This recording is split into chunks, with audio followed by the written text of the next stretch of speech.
오늘 우리가 있는 예레미야서 50장 그리고 내일 있는 51장의 내용에서 우리가 확인하는 내용은 바벨론 나라에 대한 심판 예언입니다. 우리가 45장에서부터 쭉 계속 읽어오는 말씀은 이스라엘의 주변에 있는 나라들, 대적 국가들에 대한 심판 예언이 주어지고 있고, 특별히 이 예레미야 선지자가 활동했던 마지막 때에는 유다 나라가 패망을 당하게 되었고, 그 유다 땅에 남아있는 백성들에게 어떤 일들이 있었는가 하는 것이 그의 사역의 마지막 부분이 되는데, 그가 하나님께로부터 받아서 전하는 그 예언의 말씀은 먼 훗날을 내다보면서 예언을 하고 있습니다.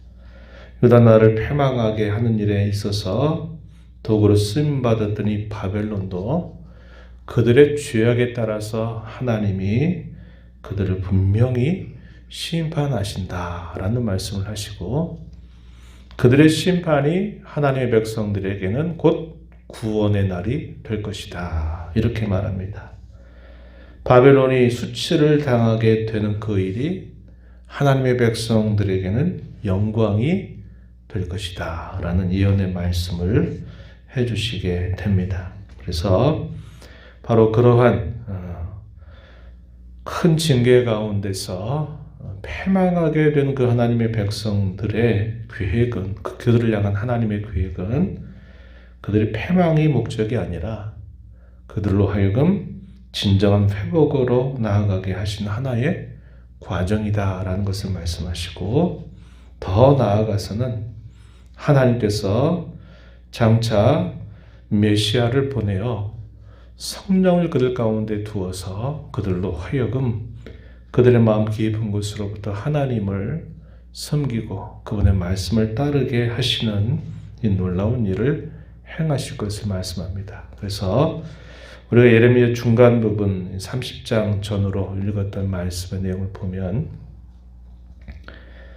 그 선지서에 있어서 가장 백미 혹은 가장 절정을 이루고 있는 그 내용이 바로 새 언약에 관한 내용이다 하는 것을 우리가 살핀 바가 있습니다.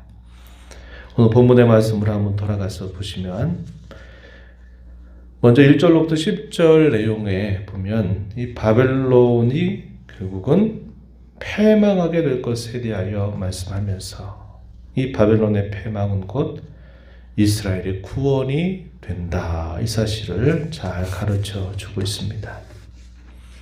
먼저 2절 말씀으로 가서 보시면 이렇게 말합니다. 너희는 나라들 가운데 전파하라, 공포하라, 깃발을 세우라, 숨김이 없이 공포하여 이르라. 예언이 주어지는 시점은 이 바벨론이 얼마나 강력한 힘을 행사하고 있는 때인지 몰라요. 유다 나라를 결국은 패망하게 하는 일뿐만 아니라 그 주변에 있는 나라들을 이제 다 패망시키면서 정복해 가는 아주 강력한 그런 제국을 이루고 있는 그런 상황 속에서 예레미야를 통하여 하나님께서는 전파하라, 공포하라, 깃발을 세워라, 숨김없이 공포하여 이르라, 이렇게 말씀하십니다. 이 말은 뭘 표현해 줄까요? 분명하게 이루어질 사실이다, 확고하다, 확실하다라는 것을 이렇게 말씀하시는 뜻이 됩니다.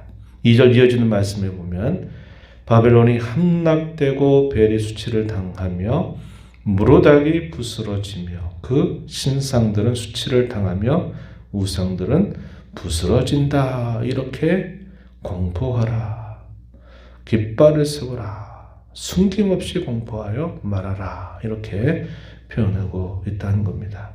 여기 등장하는 벨 그리고 무로닥이라고 하는 이 표현은 바벨론 나라가 섬기는 주신입니다. 주신, 신들을 여기 표현하고 있는 말이에요. 벨이 수치를 당한다, 무로닥이 부스러진다, 이 말은 바벨론 제국이 섬기는 그들의 신들이 결국은 다 심판받게 될 것을 이렇게 말씀하고 있는 것입니다. 그 심판이 어떻게 이루어질까? 3절에 보니까 이는 한 나라가 북쪽에서 나와서 그를 쳐서 그 땅으로 황폐하게 하여 그 가운데 사는 자가 없게 할 것이기 때문이다. 이렇게 말씀합니다. 북쪽에서 올라오는 한 나라. 이게 역사적으로 뭘 말하냐면 바벨론 나라를 패망시키는 민족 메대와 바사 들어보셨죠? 메대와 바사라고 하는 이 나라에 의해서 결국 바벨론 나라도 망하게 될 것이다 라는 사실을 말합니다. 그때가 언제느냐? 주전 538년입니다. 성경에서 꼭 기억해야 될 연대들이 여러 가지 있는데 그 중에 하나가 바로 이 538년이에요. 이때 바벨론 나라가 메데 바사이에서 패망하게 되고 이때 이 메데와 바사의 첫 왕이 했던 고레스가 이 바벨론 제국에 흩어져 있었던 유다 백성들, 하나님의 백성들에게 명령을 내리죠. 어떤 명령입니까? 너희는 유다 땅으로 돌아가라. 예루살렘으로 돌아가서 너희의 성전을 세워라 하는 이 고레스의 칙령이 그때 발표가 되는 겁니다.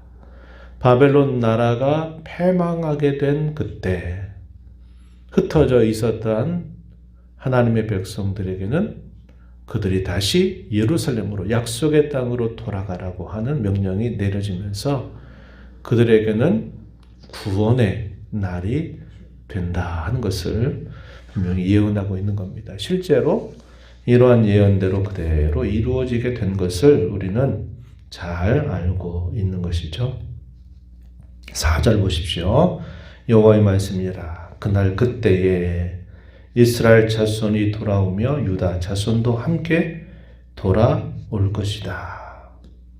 회복의 때, 구원의 때가 된다. 이렇게 말씀하시는 겁니다. 이어지는 말씀을 보세요. 어떻게 돌아올까? 말씀하실 때 그들이 울면서 그 길을 가며 그의 하나님 여호와께 구할 것이다. 울면서 그 길을 간다. 이게 무슨 뜻일까요? 그토록 기다렸던 때, 또 그들이 그토록 감격스러운 그런 마음으로 돌아올 것을 말하는 겁니다. 하나님의 은혜를 갈망했던 그 사람들이 기쁨과 감격 속에 그들이 돌아오게 될 것을 이렇게 표현하고 있는 것이죠. 5절 말씀해 보세요. 그들이 그 얼굴을 시온으로 향하여 그 길을 물으며 말하기를 너희는 오라 잊을 수 없는 영원한 언약으로 여호와와 연합하라 할 것이다. 시온, 예루살렘이 있는 산을 시온이라고 부르죠. 시편 84편 말씀에 보면은 시온의 대로, 그 마음에 시온의 대로가 있는 자는 복이 있도다. 순례의 길을 떠나서 그들이 명절을 지내기 위하여 먼 곳에 떨어져 있는 하나님의 백성들이 이스라엘의 큰 명절을 맞았을 때 예루살렘으로 올라오는 그 여정은 쉽지 않은 여정이지만 그들이 골짜기를 지나고 그 험난한 길을 지나서 시온으로 올라가고자 하는 그 마음, 하나님께 감사와 기쁨으로 온 가족을 데리고서 예루살렘 성전으로 올라가서 하나님께 경배하고자 하는 그 마음을 표현할 때 시온의 대로, 시온을 향해서 뻗어있는 큰 길을 가려고 하는 그런 사람들, 참 복된 자들이다, 행복한 사람들이다, 이렇게 노래하는 시편인데 여기 5절에서도 그와 비슷한 표현을 우리에게 생각나게 하죠. 그 얼굴을 시온으로 향하여 그 길을 물으며 말하기를 너희는 오라 잊을 수 없는 영원한 언약으로 여호와 연합하라 하리라. 이러한 마음으로 그들이 자신들에게 약속받은 그 땅으로 돌아오게 될 것이다. 이렇게 예언의 말씀을 전달해 주고 있습니다.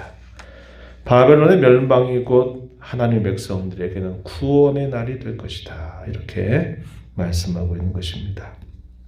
11절 이하로부터 쭉 이어지는 말씀을 보면 바벨론 나라는 수치를 당하게 될 것이다 라고 말합니다. 그들이 화려함과 영광과 명성을 얻었던 그 나라의 위세가 이제 하나님의 정한 때가 되면 그 모든 것들이 다 수치로 한순간에 바뀌게 될 것이다. 이렇게 말씀을 하십니다. 15절 한번 보실까요? 15절에 보면은 이렇게 표현했어요. 그 주위에서 고함을 지르리로다. 그가 항복하였고 그 요새는 무너졌고 그 성벽은 허물어졌으니 이는 여호와께서 그가 행한 대로 그에게 내리시는 부복이라. 그가 행한 대로 그에게 갚으시는도다. 바벨론이 하나님 앞에 범한 죄악을 따라서 하나님이 내리시는 보복, 하나님께서 갚으시는 것이다. 이렇게 말씀을 합니다. 그러면서 이스라엘에게는 어떻게 될 것인가? 그들에게는 다시 영광이 회복될 것을 말하는 것이죠. 17절 말씀 가서 보면 이렇게 말합니다. 이스라엘은 흩어진 양이라 사자들이 그를 따르도다. 처음에는 아수르 왕이 먹었고 다음에는 바벨론의 느부갓네살 왕이 그의 뼈를 꺾었다. 이렇게 말하죠. 아수르 왕이 흩어진 양을 따랐다. 이게 뭘 말할까요? 북쪽 이스라엘 나라를 삼켰던 나라가 이 아수르죠. 그리고 남유다를 삼켰던 나라가 바벨론의 느부갓네살 왕이다 한 겁니다. 흩어진 양들을 맹수들이 쫓아서 그 양떼를 잡아먹는 것처럼 이렇게 묘사하는 것은 북이스라엘 나라와 남유다의 패망을 주도했던 두 나라를 이렇게 표현하고 있는 말씀이죠. 18절에 보면 이렇게 말씀합니다. 그러므로 만군의 여호와 이스라엘 하나님이 이와 같이 말한다. 보라, 내가 아수르 왕을 벌한 것처럼 바벨론 왕도 그리고 그 땅도 벌할 것이다. 그리고 이스라엘을 다시 그의 목장으로 돌아가게 할 것이다. 또한 그런 일뿐만 아니라 더 놀라운 약속은 20절에 이렇게 표현했죠. 여호와의 말씀이니라. 그날 그때에는 이스라엘의 죄악을 찾을지라도 없겠고 유다의 죄를 찾을지라도 찾아내지 못하리니 이는 내가 남긴 자를 용서할 것이기 때문이다. 뭐라고 표현했나요? 죄악을 찾을지라도 찾을 수 없을 것이다. 유다의 죄를 찾을지라도 찾아내지 못할 것이다. 이는 내가 남긴 자를 다 용서할 것이기 때문이다. 이렇게 표현합니다. 이 말이 우리에게 깨닫게 해주는 분명한 말씀이 뭘까요? 하나님께서 공의로우신 분이고 하나님의 의로우신 분이시라면 죄악에 대하여 그걸 죄가 아니다라고 말할 수 있는 근거는 없어요. 죄는 분명히 죄인 것입니다. 그런데 그들의 죄를 찾아도 찾아내지 못하게 하실 것이다. 이 말은 하나님이 용서하신다. 이 말은 그 용서의 대가를 하나님이 준비하신다라는 뜻이 되는 겁니다. 그들이 그 죄값을 스스로 다 감당할 수 없고 갚을 수 없기 때문에 하나님이 그 죄의 값을 하나님이 친히 준비하셔서 그것을 보시고 하나님이 용서하시는 것이지 죄인데도 그거 죄가 아니라고 내가 눈 감아 줄게 이렇게 말하는 게 아니에요. 오늘날 우리 사람이 행하는 그런 식이 아니다 이 말입니다. 사람은 그냥 눈 감아 줄 수 있잖아요. 분명히 죄인데 죄 아니야 이렇게 눈 감아 줄 수 있을지 몰라도 하나님은 결국 그러실 수 없는 분이에요. 왜냐? 그분의 속성 혹은 그분의 성품이 죄를 죄가 아니라고 말하실 수 있는 분이 아닌 거예요. 그 말은 그 죄값을 친히 하나님이 준비하신다 하는 겁니다. 그게 우리에게 뭘 보여줄까요? 하나님께서 친히 보내실 그의 유일하신 아들을 통해서 그 모든 죄값을 다 갚아줘서 그 죄값을 다 갚아서 더 이상 그걸 죄라고 말할 수 없는 그런 상황을 하나님이 준비하셔서 그들을 죄가 없다라고 하신다는 뜻입니다. 그러니 이게 참 놀라운 약속이 아닐 수 없는 거예요. 이런 약속에 저와 여러분도 초대가 된 것입니다. 우리가 왜 죄가 없습니까? 하루를 시작하면서부터 하루를 마치게 되는 그 순간까지 얼마나 많은 죄를 범하는지 몰라요. 우리가 죄라고 말할 때는 두 가지 면이 있는 거죠. 하나는 하나님이 하지 말라는 것을 내가 어기는 것입니다.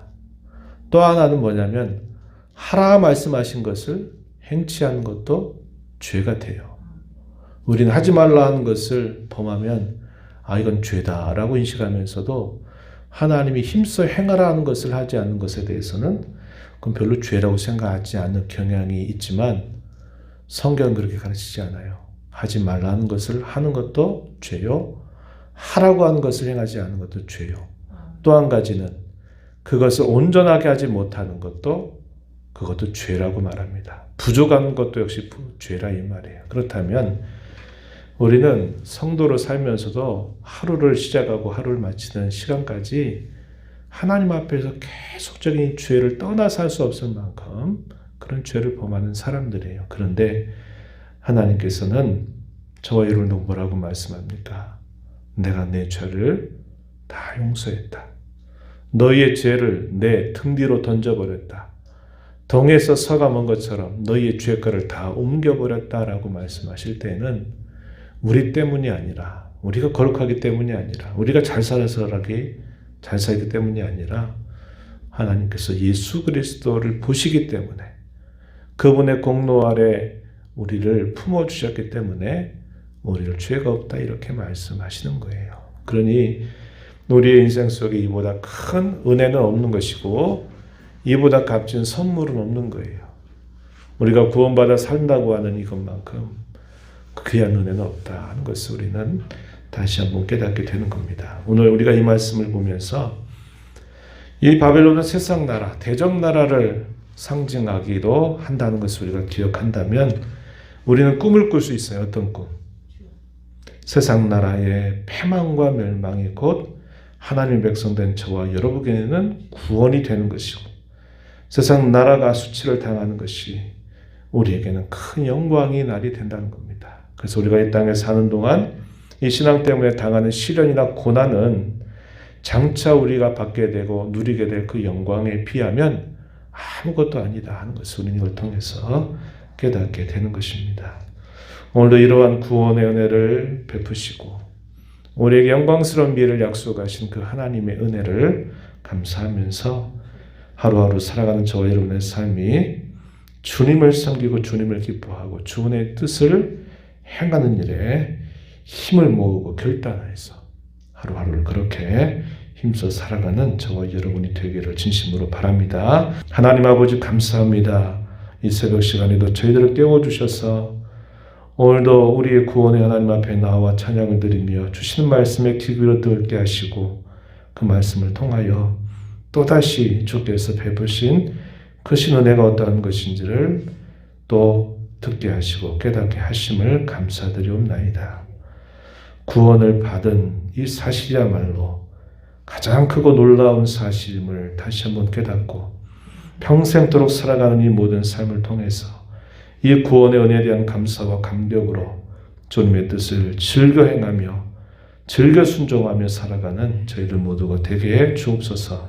눈의 보호자 앞에 나와 아버지 은혜를 구하는 모든 심령들의 간구를 길들여 주시고 응답하여 주시기를 바라며 예수님 이름으로 기도하옵나이다.